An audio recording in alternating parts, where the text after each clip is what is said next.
महाकुंभ तीन नदियों का संगम ही नहीं बल्कि तमाम सारी संस्कृतियां, तमाम सारी ऐसी जिंदगियां यहाँ पर मिलती हैं जो आप कह सकते हैं कि इनसे बहुत सारी प्रेरणाएं भी आम लोगों को मिलती हैं, उन श्रद्धालुओं को मिलती हैं जो इस महाकुंभ में आते हैं।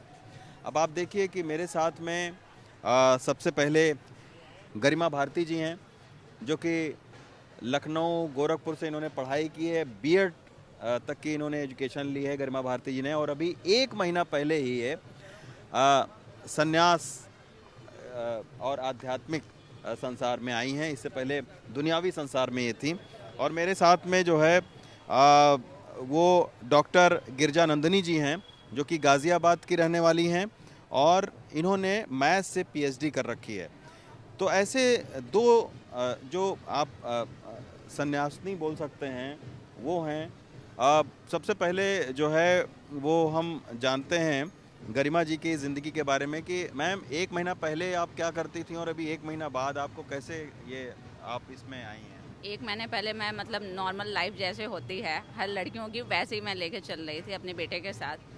फिर मेरी माता जी जो मेरी गुरु माता भी हैं जो वहाँ की अमान थी वो एक्सपायर हो गई।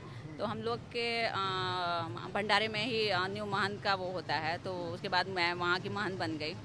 आप लोगों ने आके महंत बनाया मुझे वहाँ का। उसके बाद फिर मेरी लाइफ मतलब अब नॉर्मल जो थी उससे थोड़ी सी अलग हो गई है जी।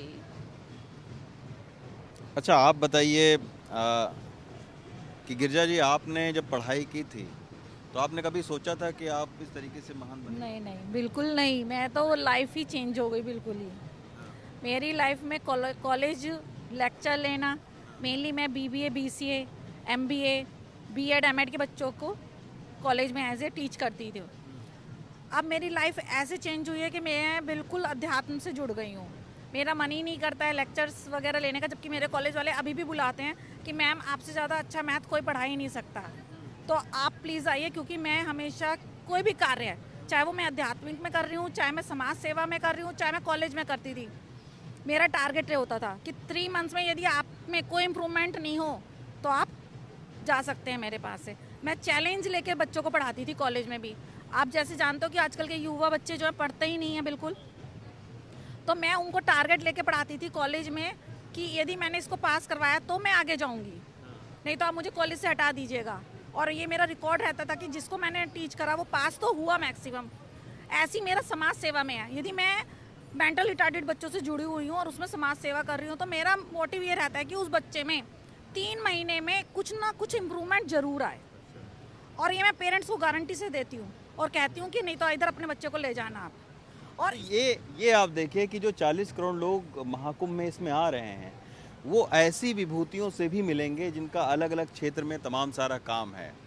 आप लोग अब यहाँ 1.5 महीने तक रहेंगे महाकुंभ में, बहुत सारे लोग आएंगे आपके पास में, क्या संदेश देंगी उनको?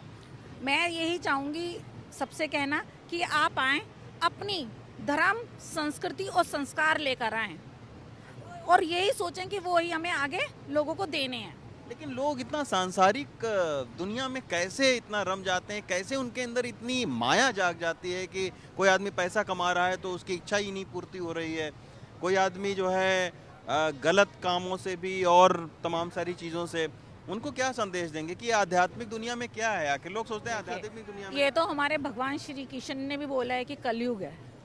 कलयुग में मोह और माया इन्हीं का साम्राज्य रहेगा, है ना। तो हर आदमी के अंदर वो कूट कूट के भरा हुआ है, वो निकालने का काम किसका है? आप लोगों का है। संत महात्माओं का है। आप ये सोचिए, कुछ संत महात्मा ऐसे हैं जो हिमालय पे रहते हैं, वो कभी नहीं आते, लेकिन महाकुंभ में उनको भी अपनी गद्दी छोड़ के एक बारी स्नान के लिए जरूर आना पड़ता है। तो कहते हैं कि जो लोग महाकुंभ में आते हैं उनके पीछे पीछे एक जो गृहस्थ लोग हैं, यदि वो आके उसमें डुबकी लगाएं, स्नान करें, तो उनके कुछ जम्स जो होते हैं ना वो उनमें प्रवेश कर जाएंगे। ठीक है। और मैं यही कहूँगी सब लोगों से जरूर आए वो कुंभ में, क्योंकि हमारे संत महात्मा जितनी साधना हिमालय पे और कहीं गुफाओं में कर रहे हैं, आप लोग आए, आप उनके कुछ एक कण मात्र भी लेके जाएंगे यहाँ से तो आपका मोह माया से कुछ अंश कम होगा। ये गरिमा भारती जी हैं और गिरजा नंदिनी जी हैं। इस तरीके के तमाम सारे महाकुंभ में ऐसे लोग यहाँ पर आ रहे हैं जिनके दर्शन करने से, जिनसे मिलने से आपको बहुत सारा जो आध्यात्मिक ज्ञान है और जो शांति है वो दोनों मिल सकती है। प्रयागराज से सचिन गुप्ता के साथ रवि रंजन शुक्ला, NDTV इंडिया।